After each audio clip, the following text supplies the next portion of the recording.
Moi, je garde mes bobettes. J'ai demandé à mon masseur qui travaille au spa Nordique Nature, le plus gros spa du Canada, s'il avait le droit de masser les seins à la demande du client. Il m'a répondu non. Ben, peut-être qu'il est juste pas formé dans ce... Ben, s'il n'a pas été formé là-dedans, parce qu'il va dire une façon que tu peux masser. Hein? Pas de même, là, il m'a pas fait ça. Masser, il y a des muscles. Est-ce que tu sais qu'il y a des muscles, tes pectoraux, toi, en tant que femme, là, en temps, il y a de l'espace, il y a de quoi en dessous, OK? Moi, j'ai demandé, j'ai donné l'autorisation et il l'a fait. De façon Là, j'ai découvert plus tard que les massothérapeutes peuvent le faire, mais ils ne sont pas supposés toucher les mamelons. Ce que je ne savais pas. Ça, j'ai ça cette année. Parce qu'il faisait ça comme ça. OK? Pour masser, là, parce qu'il va mettre les affaires. Il me pognait les nœuds puis il me mettait ça direct dans les seins, là. Je fais, yeah! Des plans pour que si j'ai le fucking cancer des seins parce qu'il me met toutes mes tensions direct dedans, right? Non. Fait que là, on a enlevé, dilué. Mais il a toujours été comme ça. Et c'est légal. Mais quand il m'a dit, lui, il avait la formation. Je sais pas c'est quelle formation, il y avait plein de formations, là. Je sais pas c'est quoi les massages. Mais oui, il peut. Mais techniquement, ça, il serait pas supposé toucher les mamelons, fait qu'il pourrait aller masser autour. Je sais pas comment ça fonctionne là, à partir de ce point-là. Fait que peut-être que ton massothérapeute, lui, il peut pas. Parce que pour lui, il est pas formé de façon professionnelle pour le faire. Il y a différentes techniques de massage. OK? Je veux dire, il y a des massages que tu peux faire littéralement. Je sais pas s'ils sont dans les associations et tout. Ou est-ce que c'est des massages, justement, qui vont à l'intérieur. OK? Moi, je suis pas là-dedans. C'est pour aller libérer les énergies. Je suis pas là-dedans, je sais pas comment on appelle ça. C'est pas illégal, il n'y a pas de prostitution.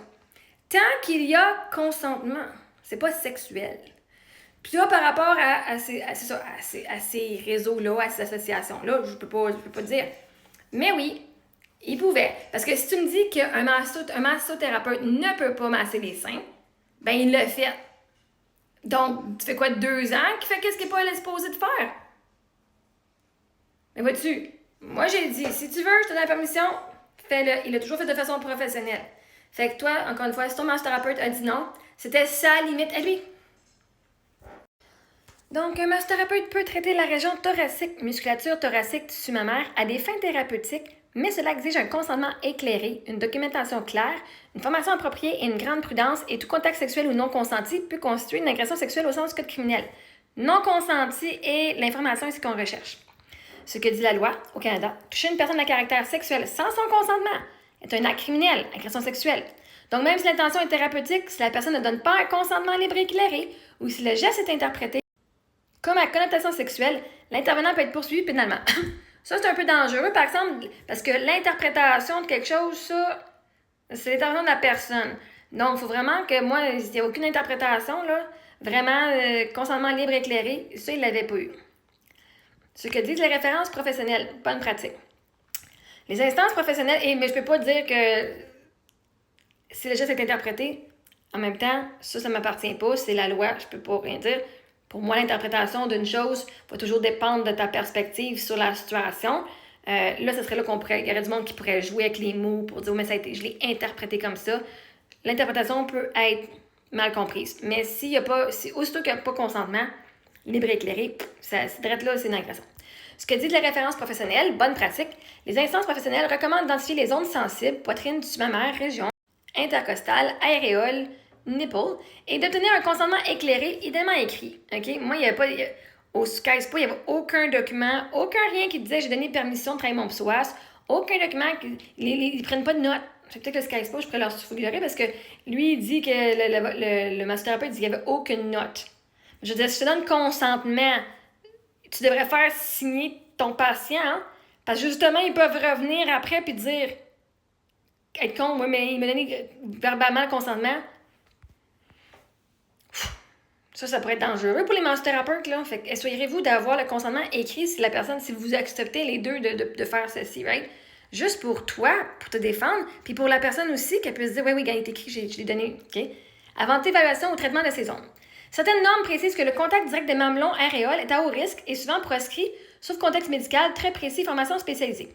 Les traitements sur la paroi thoracique ou les tissus mammaires peuvent être pratiqués pour des raisons thérapeutiques, cicatrices, pause chirurgicale, physiothérapie du sein, lactation, mais selon là où les associations, il faut des compétences et un protocole strict.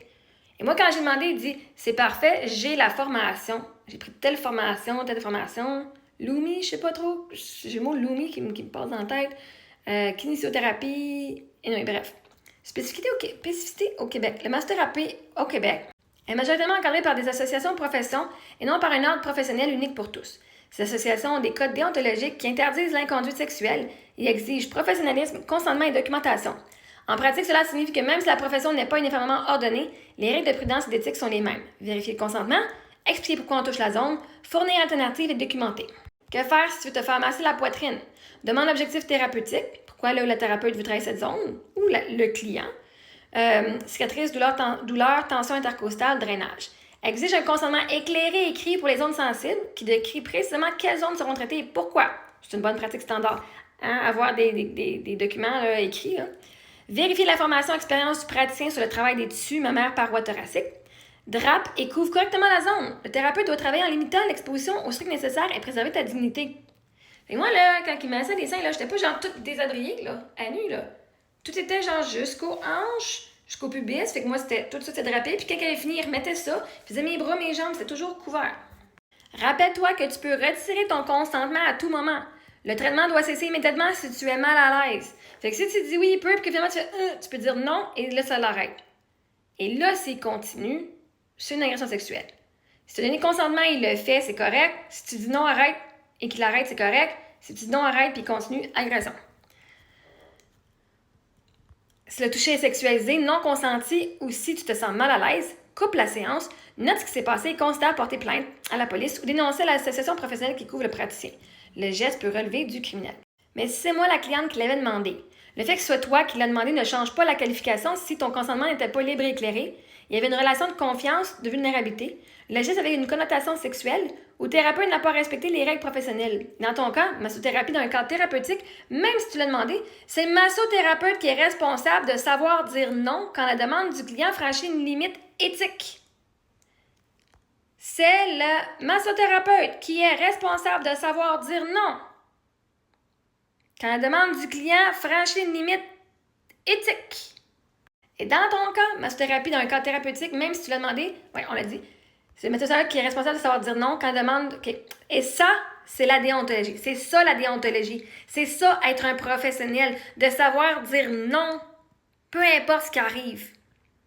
Pourquoi ton consentement ne annule pas l'inconduite? Parce que tu étais cliente en situation de confiance, lui était professionnel en position d'autorité et de contrôle.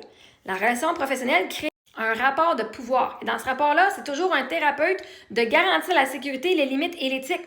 Même si la cliente dit oui, il doit refuser ce qui dépasse les techniques reconnues, n'a pas de justification thérapeutique claire, n'est pas documenté, n'est pas drapé correctement, touche des zones sexuelles. Sinon, inconduite professionnelle. Et si le contact est de nature sexuelle ou sans consentement éclairé, égale agression. Exemple clair, si une patiente dit à son médecin « Embrasse-moi, j'en ai besoin, ça m'aiderait », ben même si elle le demande, le médecin n'a pas le droit. Parce que la responsabilité éthique repose sur le professionnel. C'est la même chose en thérapie, en massothérapie. Donc, même si tu as dit oui, ce oui peut être influencé par la confiance, insuffisamment informé, donné dans un état émotionnel ou donné sans connaissance des règles professionnelles. Dans ce cas, la loi considère que ce n'est pas un oui valide. Le consentement doit être libre, sans pression, subtil, influence, dépendance, éclairé. Tu vas savoir exactement ce qui sera touché, pourquoi, comment. Réversible, tu peux enlever ton oui à tout moment. Et conscient. Pas dans un moment de dissociation, choc, stress ou trauma. S'il manque un seul de ces éléments, le consentement n'est pas valable. Donc, lui qui disait « Oh my God, toutes tes émotions, tu parles de tes émotions, traite tes émotions, après la mort de ton mari, trauma, stress, choc, traitement partant. » S'il manque un seul... Okay. Même si c'est moi qui l'ai demandé, lui avait la responsabilité professionnelle de dire non. Parce qu'un thérapeute ne suit pas les désirs d'une cliente, il suit l'éthique, les normes, la sécurité, la déontologie. S'il l'a accepté, c'est lui qui a franchi la limite, donc c'est lui qui en est en faute. Point. La phrase parfaite à dire aux gens qui essaient de minimiser, oui, mais c'est toi qui l'as demandé. OK, pendant 2 ans, il m'a massé la poitrine, donc c'était pas un problème. Pour moi, c'était pas une agression sexuelle. Je vais donner consentement, donc moi, c'était correct. Il faut que je travaille la masse là. Vraiment, l'agression, c'était au partie génitale là, mais c'est ça. Fait que merci de l'explication. Je comprends exactement ce que tu exprimes, mais c'est important de valider les nuances, surtout pour ton propre apaisement intérieur. C'est quelque chose de vrai. Pendant 2 ans, le travail de tes poitrines était consenti. Tu l'as jamais vécu comme une agression. Donc, c'est pas une agression. Point. C'est pas parce qu'aujourd'hui, tu sais que d'autres gestes ont dépassé les limites que tout était mal depuis le début. C'est pas tout noir ou tout blanc. Tu peux reconnaître les deux réalités en même temps. Avant, c'était correct pour moi. À un moment, ça dépassait ce qui était correct et sécuritaire. C'est là que l'agression a eu lieu. Et ça, c'est très clair.